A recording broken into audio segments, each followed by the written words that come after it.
कहते हैं कि संविधान खतरे में है। हमारे साथियों ने बिल्कुल सही कहा कि संविधान को एक किताब मत समझिए। संविधान आज के दौर में वो ऐसा हमारे लिए ऐतिहासिक दस्तावेज है, वो आज हमारे देश के हमारे लिए घोषणा पत्र है। वो घोषणा पत्र है, वो जो पहले पन्ने पर लिखा गया कि हिंदुस्तान को हमें एक आधुनिक धर्मनिरपेक्ष संप्रभु लोकतांत्रिक गणराज्य बनाना है और इस देश में बिना किसी भेदभाव, न धर्म, न जाति, न भाषा, बिना किसी भेदभाव सबके लिए बराबरी, सबके लिए आजादी, सबके लिए न्याय। तो ये जो संविधान ने इतनी बड़ी घोषणा की, तो आज उस पर हमें लड़ना है, उसको साकार करने के लिए। तो पहली बात संविधान की रक्षा, जिसके लिए हम सब लोग मिलकर के लड़ रहे हैं, लड़ेंगे। दूसरी बात हम कह रहे हैं कि इसमें वो संविधान आया कहाँ से? वो संविधान आया आज़ादी के आंदोलन से। उस आज़ादी के आंदोलन जिसमें गांधी भी थे, भगत सिंह भी थे, नेहरू भी थे, मौलाना आज़ाद भी थे, सारे लोग थे, कम्युनिस्ट भी थे। भगत सिंह को भी मैं कम्युनिस्ट ही मानता हूँ। भगत सिंह जब शहीद हो रहे हैं तो उस समय इनकलाब जिंदाबाद और साम्राज्यवाद का नाश हो, ये नारा देकर के जा रहे हैं। जेल से लेनिन को वो वहां से बधाई भेज रहे हैं। सोवियत के पूरे क्रांति को लेकर के पूरे देश में फैलने की बात कर रहे हैं। तो भगत सिंह भी कोई कम्युनिस्ट पार्टी के कोई नेता नहीं थे, लेकिन भगत सिंह भी इस देश के सबसे शुरुआती कम्युनिस्टों में, तो शुरुआती जो कम्युनिस्टों की पीढ़ी है, उस पीढ़ी के नायक थे भगत सिंह भी इस देश में। तो वो जो पूरी विरासत है, तो आज़ादी के आंदोलन में हम सब लोग, तो हमें लगता है कि बहुत महत्वपूर्ण सवाल जो हमारे साथियों ने कहा कि उस समय आज़ादी के आंदोलन के दौर में जो लोग अंग्रेजों की दलाली कर रहे थे और इस देश में नफरत फैला रहे थे, देश को बांटने का काम कर रहे थे, आज इतिहास में की विडंबना है, वही सत्ता में है।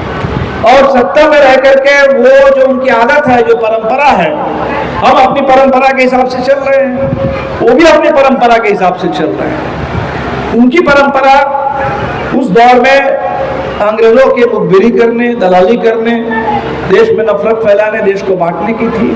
आज वही काम कर रहे हैं। फर्क ये है कि उस समय उनके हाथ में सत्ता नहीं थी, आज उनके हाथ में सत्ता है।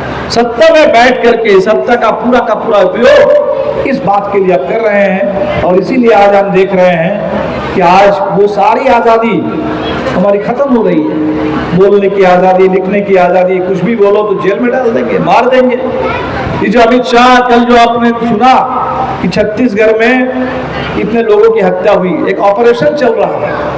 ऑपरेशन सिंदूर तो 4 दिन के लिए चला और उसके बाद मोदी जी को लग रहा है कि अब हो गया, अब ऑपरेशन सिंदूर की फोटो दिखा करके हमें चुनाव जीतना है, चुनाव लड़ना है। रेलवे के टिकट पर भी जैसे कोविड के समय में आपको हर सर्टिफिकेट में, वैक्सीन के सर्टिफिकेट में मोदी जी की फोटो आ रही थी, अब ऑपरेशन सिंदूर वो मोदी जी के प्रचार का एक ब्रांड बन गया है, वो अपना कर रहे हैं। मैं दूसरे ऑपरेशन की बात कर रहा हूँ, उसका नाम इन्होंने दिया ऑपरेशन कगार, जो छत्तीसगढ़ में चल रहा है।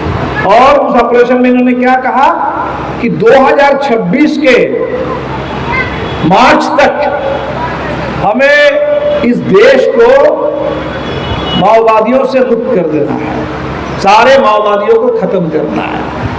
तो कुछ लोग ये सोच सकते हैं कि भाई माओवादियों को खत्म कर रहे हैं तो माओवादी समझे, हमारा क्या है इसमें, हम तो माओवादी नहीं हैं। तो फांसीवाद से अगर कुछ भी हमको समझना है कि फांसीवाद यही काम करता है, लोगों को बांटता है टुकड़ों में, एक को निशाना बनाता है, बाकी लोगों को लगता है कि भाई ये तो उनका सवाल है, वो समझे, और एक को निपटाने के बाद दूसरे को निशाना बनाता है, दूसरे को निपटाने के बाद तीसरे को निशाना बनाता है। और इसीलिए वो जो फांसीवाद जो आया था जर्मनी में, इटली में, हमारे कुछ लोग समझते हैं कि शायद भारत में आ नहीं सकता, क्योंकि भारत में अभी भी तो चुनाव हो रहा है, इसीलिए हमको फांसीवाद के बारे में बहुत सोचना नहीं चाहिए। आंख खोल करके देख लीजिए, आंख खोल करके देख लीजिए क्या चल रहा है देश में। मुस्लिम समुदाय में जाकर के किसी से पूछ लीजिए कि लोग कैसे जी रहे हैं बुलडोजर के आगे, मॉब लिंचिंग के आगे। दलितों से पूछ लीजिए, उन तमाम अध्यापकों से, छात्रों से पूछ लीजिए। एक फेसबुक में पोस्ट लिखने के चलते अली खान महमूदाबाद, दिल्ली के बगल में अशोका विश्वविद्यालय है, उस विश्वविद्यालय के पॉलिटिकल साइंस के हेड हैं, दुनिया भर में नाम है, बहुत चर्चित, और उनको जेल में डाल दिया। जेल में डाल दिया। किसी को कभी भी जेल में डाल दो, किसी को कभी भी मार दो। तो पहली बात, फांसीवाद से अगर कुछ भी हमको सीखना है, फांसीवाद से जो अनुभव है फांसीवाद से लड़ने का, तो उसी फांसीवाद से एक कविता निकली थी। एक कविता निकली थी जर्मनी में, कि वो कविता कुछ इस तरह की है कि पहले वो आए ट्रेड यूनियन करने वालों को मारने लगे, मैं चुप रहा क्योंकि मैं ट्रेड यूनियन से जुड़ा हुआ नहीं था। फिर वो आए समाजवादियों को मारने लगे, मैं चुप रहा क्योंकि मैं समाजवादी नहीं था। तो इसी तरह से मारते मारते जब मेरे सामने वो आ गए तो मैंने देखा कि मेरे पक्ष में बोलने के लिए कोई और बचा नहीं है। तो अगर हम यही सोचेंगे कि भाई अभी वक्फ बोर्ड है तो मुस्लिम समुदाय समझे, नागरिकता कानून संशोधन है तो जिनकी नागरिकता जा रही है वो समझे, माओवादियों की हत्या करके वो कर रहे हैं कि हम पूरे मुक्त कर देंगे, मार देंगे, सबको मार रहे हैं, लगातार मार रहे हैं। इनाम रख दिया है कि किसी को भी मार दो, अगर माओवादी कोई आम सदस्य होगा तो 50,000 मिलेगा। तो पुलिस वालों के लिए खुली छूट है कि मारो और इनाम पाओ। मार दो, किसी को भी मार दो, मार के बता दो कि फला माओवादी थे। जबकि हमारे देश के सुप्रीम कोर्ट ने कहा, सुप्रीम कोर्ट ने भी कहा कि कोई विचारधारा, कोई किसी भी विचारधारा को मान सकते हैं, किसी विचारधारा को मानना कोई अपराध नहीं है। हाँ, अगर किसी ने कुछ किया, कोई घटना घटी तो उस घटना क्या घटी है उसके हिसाब से आप कर सकते हैं। लेकिन कोई अगर माओ की किताब पढ़ते हैं, मार्क्स की किताब पढ़ते हैं, लेनिन की किताब पढ़ते हैं, तो आज जो माओवाद कह रहे हैं वो तो कर चुके हैं, वो तो कर चुके हैं। हमारे कॉमरेड शाहजहां थे जो अरवल के भदासी पंचायत के मुखिया थे, सन 2000 के चुनाव में दूसरे नंबर पर थे, 2-3 हजार वोट से सेकंड हो गए थे। फर्जी मुकदमे में टाड़ा में फंसा करके 14 साथियों को आजीवन कारावास में डाला, और उनके पास जो उनके साथ कोई हथियार नहीं था, कुछ नहीं था। क्या बरामद हुआ? एक झोला। तो झोले में किताब क्या थी?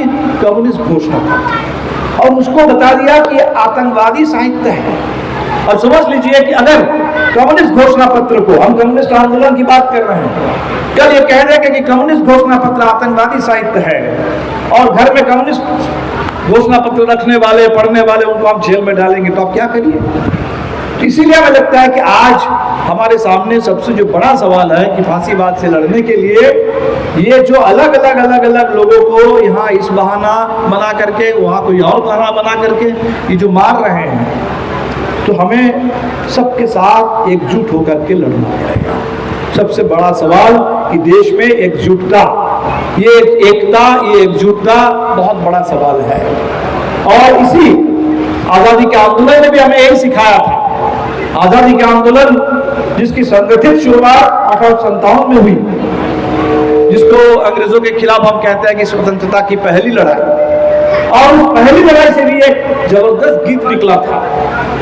अजीमुल्लाह खान ने लिखा था, हम हैं इसके मालिक, हिंदुस्तान हमारा। जो संविधान कहता है कि हम भारत के लोग, हम भारत के लोगों ने ये संविधान बनाया है और इसको ग्रहण किया है, तो वही अजीमुल्लाह खान ने भी लिखा था कि हम हैं इसके मालिक, हिंदुस्तान हमारा। तो वो जो हिंदू मुस्लिम सिख ईसाई सबकी जो एकता 1857 में दिखी थी, और उसको तोड़ने के लिए ही अंग्रेजों ने पूरे देश में फूट डालो, राज करो, नफरत फैलाओ, हिंदू मुस्लिम को बांटो, ये जो लगातार काम शुरू किया, और करते करते आखिर में आते आते देश को भी बांट दिया। तो ये एकता, नफरत के खिलाफ सबकी एकता, हमें लगता है कि ये आज़ादी के आंदोलन का सबक है, ये कम्युनिस्ट आंदोलन की विरासत है। और आज के दौर में जब हम कहते हैं कि हम सब लोग मिलकर लड़ेंगे, तो हमें बिल्कुल मजदूरों की लड़ाई, किसानों की लड़ाई, दलितों की लड़ाई, मुस्लिम की लड़ाई, महिलाओं की लड़ाई, छात्रों की लड़ाई, नौजवानों की, इन तमाम मुद्दे अलग अलग हो सकते हैं, मुद्दे अलग अलग हो सकते हैं, लेकिन सभी मुद्दों को लेकर के इस देश में पूरी एकता बना करके लड़ना होगा, और इसी एकता और अधिकार, उसी का दस्तावेज है संविधान।